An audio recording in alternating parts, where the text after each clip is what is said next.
Welcome one and all, I'm Decoy, and today we're going to be talking about Magic the Gathering, more specifically, what in the world is going on? Because, like a lot of older MTG players, I'm sure they're asking, what the crap happened to Magic? Like, this is insane. Of course, as for more newer players and more acclimated to the changes in Magic the Gathering, I will explain to you the older player mindset. But our big piece of news here recently out of Magic is that, hey, SpongeBob SquarePants is coming to Magic. I mean, mind you, it's in a secret layer, so, I mean, it's not really in Magic, but it's in Magic. So, I mean, yeah, SpongeBob's in Magic. It's that simple. So, getting into this a little bit as to what the crap's going on, especially for any older Magic player that has been hiding under a rock for some time. Obviously, we have a whole bunch of crossovers within the Magic the Gathering universe. You've got Fallout, you've got SpongeBob, you've got Godzilla, you've got a massive list, absolutely massive list of crossovers within Magic. Some of them hidden within secret layers, some of them not. But either way, the end result is all the same, that there are other franchises within Magic. And there are a ridiculous amount of people that are gung-ho about this. They're excited, absolutely love all the random crap being jammed into Magic. And for those people, I mean, I kind of get it. I get it. But from an older player perspective, for those of you wondering, well, why do people not like it? I mean, I love SpongeBob, and I love Magic, so why wouldn't I love SpongeBob in Magic? That's going to be so freaking cool having SpongeBob in my Magic deck. So the problem that, the older group has is that it's not Magic. We get that you think it's cool to have SpongeBob and Magic together. But once that happened, it's not Magic anymore. To put it in perspective, imagine you're going to watch an Indiana Jones movie because you really like Indiana Jones or whatever, and you want to go see a new Indiana Jones movie. And you get there and you're sitting through the movie, and suddenly Dora the Explorer shows up. Some Care Bears. I don't know. You got like a little bit of Sound of Music in there. And a whole bunch of other franchises jammed into your Indiana Jones movie. And you're like, well, that's kind of weird. Like, I came here to watch Indiana Jones, not, Care Bears and Sound of Music. This is weird. So then your Indiana Jones movie just devolves into a trough full of slop. Just random crap all thrown in there to try to appeal to as many different people as possible, while at the same time losing the core fan base for Indiana Jones. Magic is much the same. They've gotten to a point where Magic is nowhere near what it used to be, by a long shot. And I'm going to be honest with you, the path they're taking, they're full steam ahead to keep going down this path. So for those who absolutely love SpongeBob in their Magic, you are definitely going to keep getting SpongeBob in Magic. And as time progresses, it will be less and less and less Magic. And seriously, the only major issue with this whole idea is, why did they have to put, say, SpongeBob in Magic?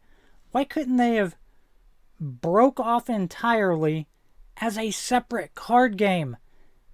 Like, altogether, not Magic, its own thing, but it still could have incorporated Magic characters, SpongeBob, Care Bears, whatever the heck you want in there, but not take away from Magic itself. And it really leaves you wondering, but honestly, it's because they already had a really large fan base built in with Magic. So it's kind of a no-brainer from, say, the exec standpoint to try to upsell you on other franchises. I mean, it's worked so freaking well in video games.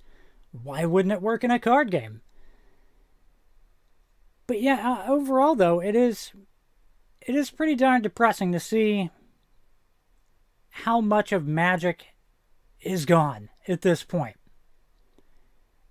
And if you don't believe me, go back and look at what came with old fat packs, like way back in the day. Because the old fat packs came with novels. Yeah, they came with books. So, people would read. Because there's a big difference between the OG Magic players of way back when and the newer age, who I would be surprised if they've opened a book outside of school in ages. Not all of them, but I would say a lot of them have probably not cracked open a book in God knows how long. But I digress on that. I'm just saying, there is a big difference between the older Magic community and the newer Magic community and what Magic was to what it is now. Because old Magic got really, really, really freaking dark. I cannot express to you enough how dark some of those novels got and how evil the universe was in some sections. And now we have SpongeBob. Woo! Isn't that just freaking amazing? It makes you all tingly inside, right? But now, I mean, for those of you who are excited about your SpongeBob Magic, whatever, awesome, more power to you. But for those of you who are on the other side of this going, oh gosh, like I hate everything that they've done to Magic, and I don't know what to do at this point, because obviously voting with my wallet doesn't accomplish anything because far too many people love SpongeBob.